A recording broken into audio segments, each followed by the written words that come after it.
बाहर निकलकर ठिठक कर रुक जाना पड़ा। जिन सीढ़ियों से उसे नीचे उतरकर बाहर लॉन में जाना था, उन्हीं के दरमियान में वो सीने पर हाथ बांधे रेलिंग से कमर टिकाए खड़ा लहू छलकाती आंखों से अब उसकी जानिब देख रहा था।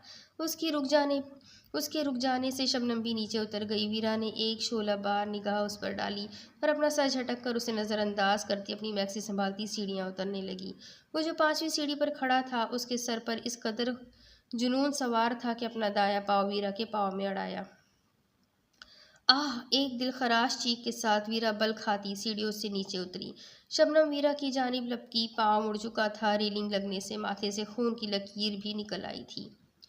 बीबी जी, शबनम उसकी जानिब लपकी। गेट लॉस्ट, बाहर जाए और जाकर कहें कि दुल्हन का पैर टूट गया है, छोटे खान हॉस्पिटल लेकर गए हैं। अनिल ने वीरा के पास फर्श पर घुटनों के बल बैठते घुर्राकर कहा।